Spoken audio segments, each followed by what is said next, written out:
You check your account balance. You open that retirement calculator app on your phone. Watch the little loading circle spin. And look at a number that is supposed to tell you if you're allowed to stop working when your hair turns gray. You're 40. Or 50. Or maybe 35. And already feeling the faint, cold panic of becoming irrelevant in a world that moves faster than your software updates. We are terrified of getting old because we live in a culture that equates your muscle mass, or your digital productivity, with your right to exist. Now delete the app, delete the bank account, delete the walls of your house.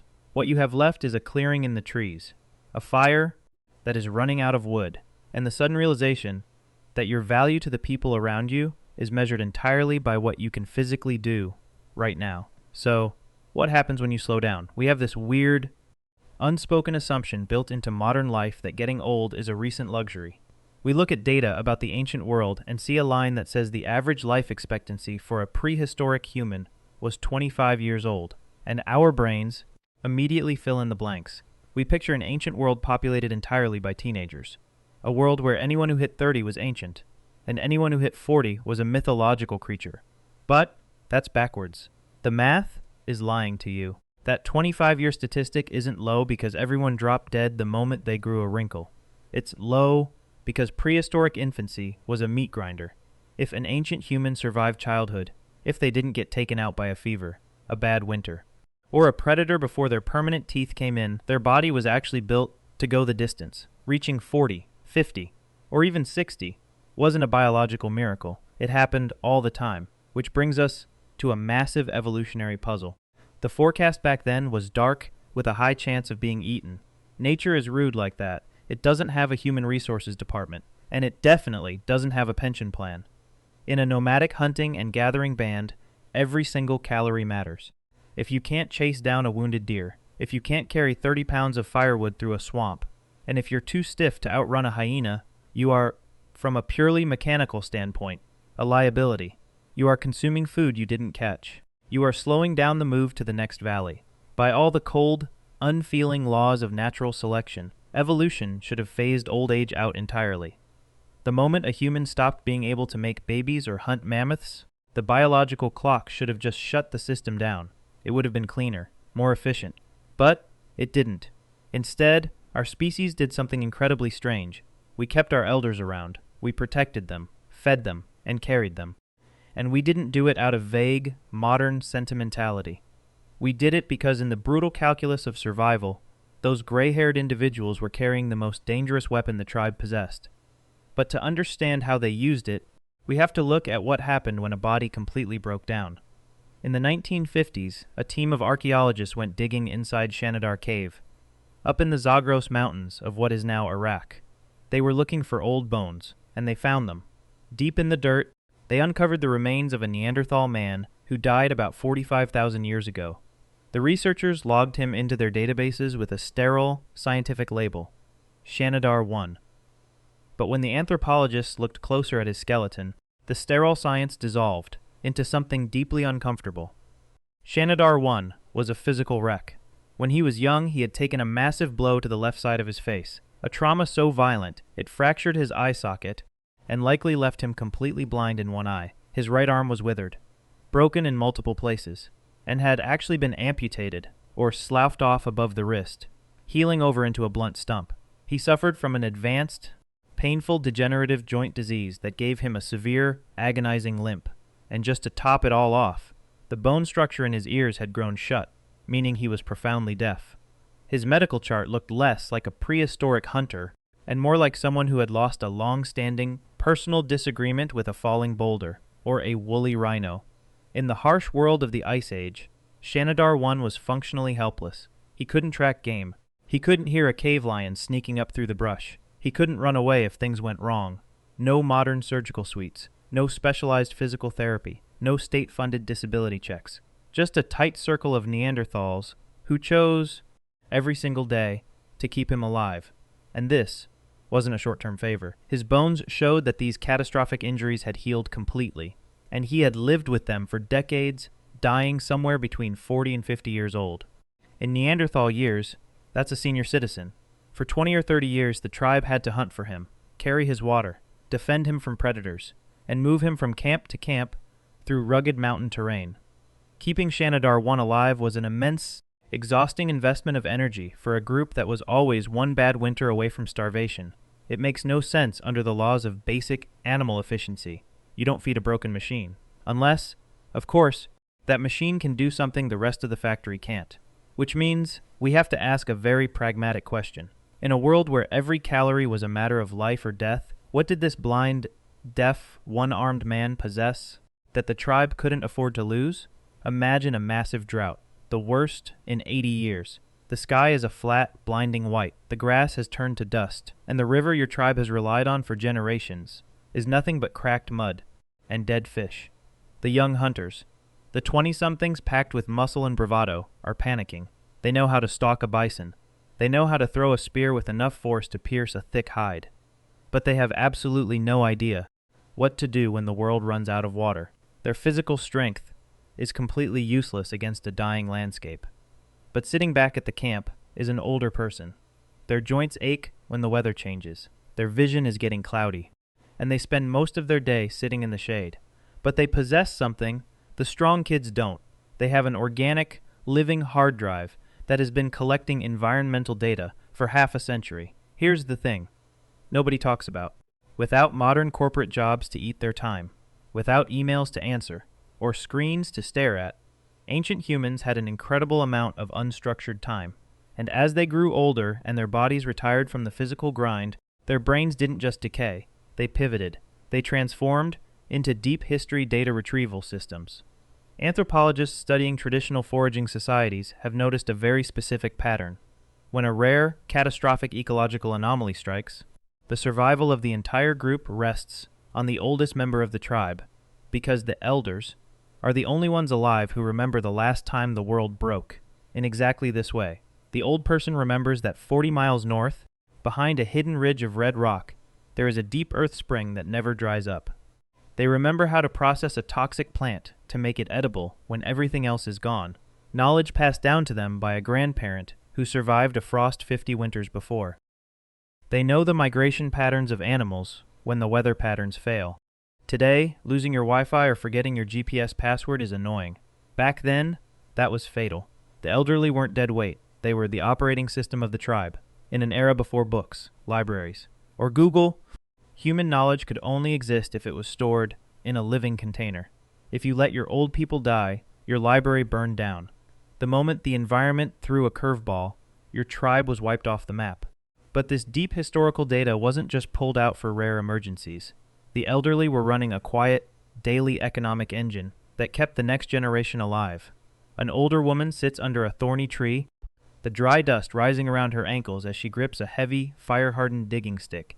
The sun over the African savanna is relentless. She isn't nursing a baby, and she isn't fast enough to hunt. But she has spent the last 4 hours pounding the baked earth to extract a single, stubborn tuber buried 3 feet underground. A few yards away, a young mother rests in the shade, cradling a newborn.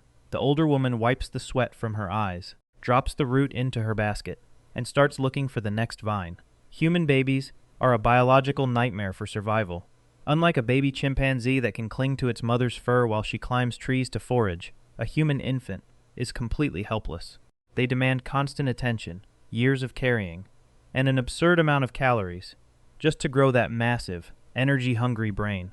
If a prehistoric mother had to forage for all her own food while carrying a heavy toddler and protecting a newborn, she would fall behind. The math just doesn't work. But this is where our evolutionary strategy gets brilliant. Anthropologist Kristen Hawkes spent years observing the Hadza people, a foraging society in Tanzania, and recorded something that completely shattered standard ideas about survival.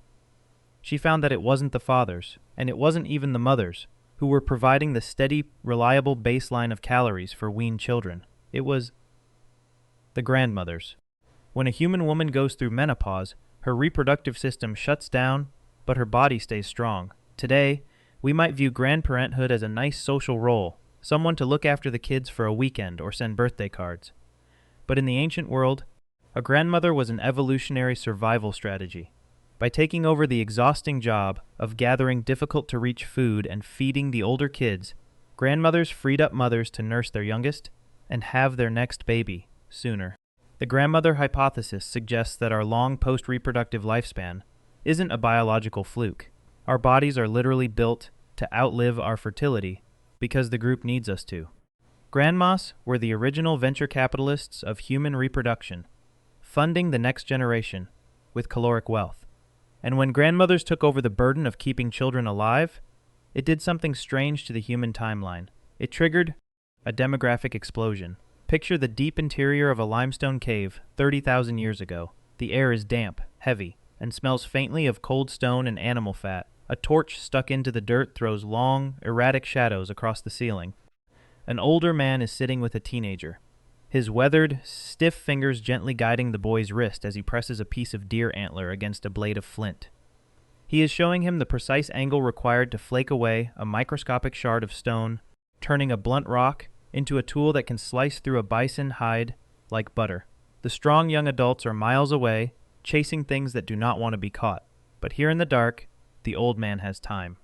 Anthropologists looking at the fossil record noticed something extraordinary happening around 30 to 40,000 years ago, a period known as the Upper Paleolithic.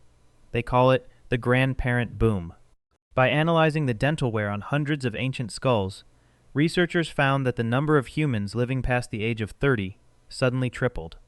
For the first time in our evolutionary history, gray hair wasn't a rare anomaly. It was a feature of daily life. And this is where the story gets strange. Right at the exact same moment the number of grandparents skyrocketed, the human world went completely chaotic. Out of nowhere, the archaeological record explodes. Suddenly, humans are creating jaw-dropping cave paintings, carving intricate beads from ivory, weaving complex nets, and engineering advanced projectile weapons.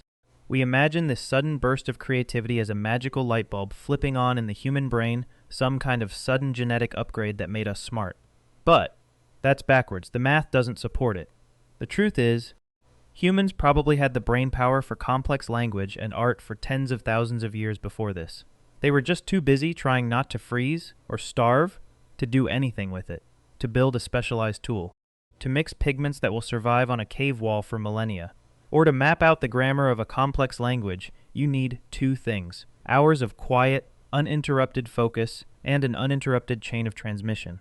If your society is constantly resetting to zero because everyone drops dead by age 30, you can't build a culture. Every generation has to reinvent the stone axe.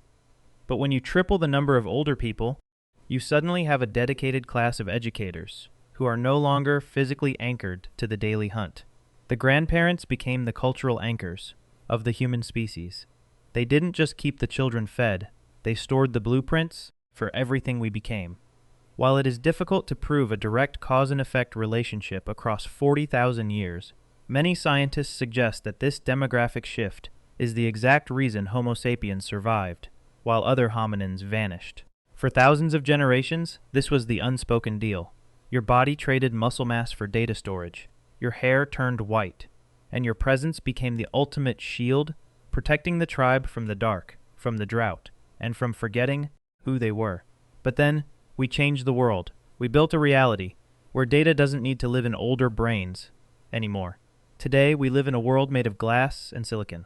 If you want to know how to build a fire, how to preserve food, or what happened during the most catastrophic economic collapse of the last century, you don't walk over to the oldest person in your neighborhood. You open a tab. You search a database.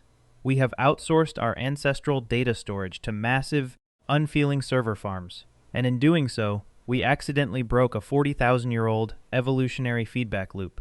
Suddenly, the elderly don't have an obvious corporate job description anymore. In modern America, we have largely dismantled the multi-generational hearth.